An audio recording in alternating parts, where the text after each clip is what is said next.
Hallelujah, Hallelujah,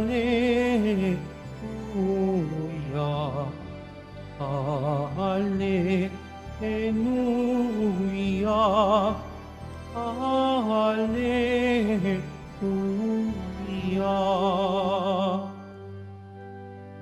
Hinirang tayo ni Kristo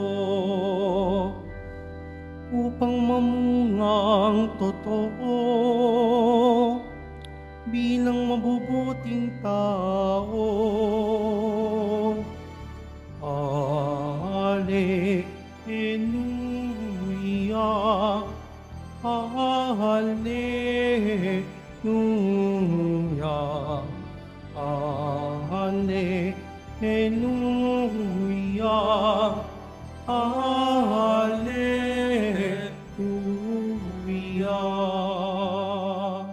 Sumainyo ang Panginoon. At sumaiyo Ang rin. mabuting balita ng Panginoon ayon kay San Lucas. Papuri sa iyo, Panginoon. Noong panahong iyon, isinaysay ni Jesus ang isang talinhaga sa mga nakarinig ng una niyang pangungusap. Ginawa niya ito sapagkat malapit na siya sa Jerusalem at ang akala ng mga tao ay itatatag na ang kaharian ng Diyos. Sabi niya, may isang mahal na taong nagtungo sa malayong lupain upang gawing hari at magbalik pagkatapos niyon. Bago siya umalis, tinawag niya ang 10 sa kaniyang mga alipin. Binigyan niya ng mga ito ng tig-1 salaping ginto at sinabihan sila, ipangalakal ninyo iyan hanggang sa pagbabalik ko. Puot naman sa kaniya ang kaniyang mga kababayan, kaya't pagkaalis niya, nagsugo sila ng mga kinatawan upang sabihin sa kinauukulan, ayaw naming maging hari ang taong ito. Ngunit ginawa ring hari ang taong iyon. Umuwi siya pagkatapos at ipinatawag ang mga aliping binigyan niya ng salaping ginto upang malaman kung gaano ang tinubo ng bawat isa. Lumapit sa kaniya ang una at ang sabi, Panginoon, ang salapi ninyong ginto ay nagtubo ng 10. Magaling, sagot niya, mabuting alipin, yamang naging matapat ka sa kakaunting bagay, pamamahalain kita sa 10 bayan. Lumapit ang ikalawa at sinabi, Panginoon, ang inyong salaping ginto ay nagtubo ng 5. At sinabi niya sa kaniya, mamamahala ka sa 5 bayan. Lumapit ang isa pang alipin at nagsabi, Panginoon, ito po ang salaping ginto.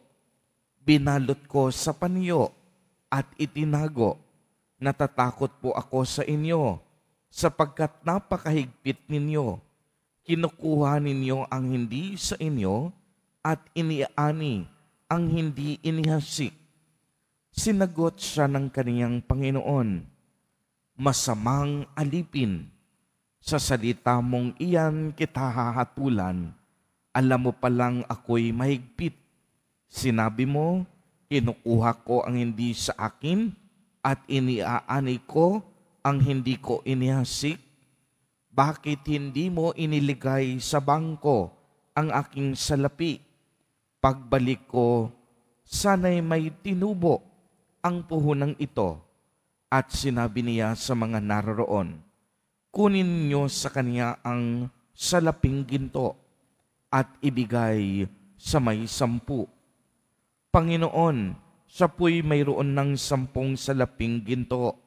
Wika nila, sinasabi ko sa inyo, ang bawat mayroon ay bibigyan pa.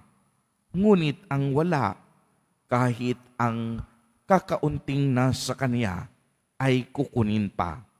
Tungkol naman sa mga kaaway kong ayaw na ako'y maghari sa kanila.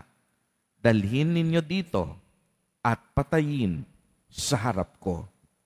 Pagkasabi nito, nagpauna si Jesus patungong Jerusalem. Ang mabuting balita ng Panginoon. Pinupuri ka namin, Panginoong Heso Kristo. Magsiupo muna ang lahat. Magandang umaga po sa inyong lahat, mga kapatid kay Kristo. Sa lahat po ng ating mga taga-subaybay sa iba't ibang online platforms at sa lahat ng ating mga kadiboto sa iba't ibang panig ng Pilipinas at maging sa buong mundo kung saan tayo ay naaabot ngayon ng ating live streaming. Mapayapang umaga din po sa inyong lahat. Purihin at dakilain natin ang ating Panginoon, ang mahal na poong Jesus Nazareno. Mga kapatid kay Kristo at mga kadiboto, malugod po namin kayong tinatanggap sa Basilica Minor at Pambansang Dambana ni Jesus Nazareno. Narinig natin sa ating ebanghelyo na inihabilin ng Panginoon sa kaniyang katiwala ang mga salaping ginto ayon na rin sa kanilang kakayahan. Kinalugdan ng Panginoon ang katiwalang nagpayaman at nagpalago ng mga salaping gintong ipinagkatiwala sa kanila. Kaya't sinabi sa kanila ng Panginoon, mabuti, matapat, mapagkakatiwalaan at mga mababait na katiwala. Dahil naging tapat kayo sa kaunting bagay, pagkakatiwalaan pa kayo ng higit pa rito. Samantalang sa huling katiwala ay binawi sa kanya ang talento at ibinigay sa iba. Mga kapatid, magandang itanong natin sa ating mga sarili para sa pagninilay natin sa araw na ito. Paano mo pinahahalagahan ang mga bagay, ang mga kagalingan, ang mga talento at mga yaman na ipinagkatiwala at ibinigay sa iyo ng Panginoon? Kinikilala mo ba ang mga ito bilang mga grasya, mga biyaya at mga kaloob na nagmula sa kagandahang loob ng Diyos? Pinaninindigan mo ba ang pagiging mabuti at matapat na katiwala ng ating Panginoong Diyos? Alam po ninyo, ang bawat isa po sa atin, pinagkalooban ng Diyos ng iba't ibang talento, ng iba't ibang uri ng kaloob at kakayahan. Ang nakakalungkot, karamihan sa mga ito, hindi natin pinalalago at pinahahalagahan.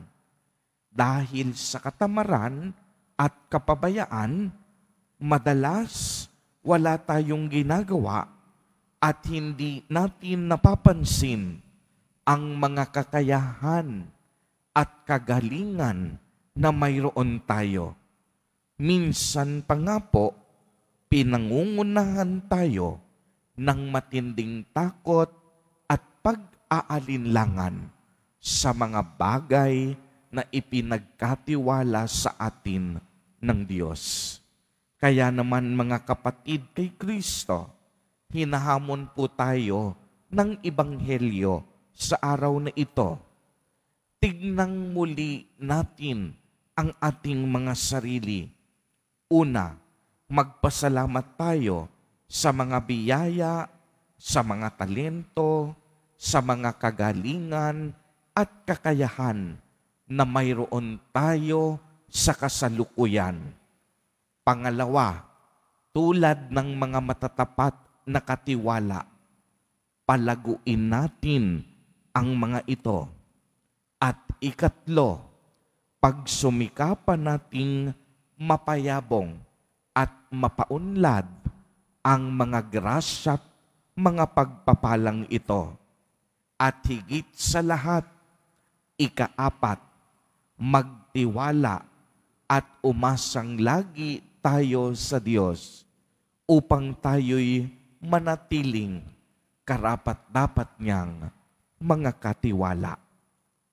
Tandaan po natin, mga kapatid kay Kristo at mga kadiboto, pinagkalooban tayo ng Diyos ng lakas at kagalingan. Marami tayong pwedeng maabot.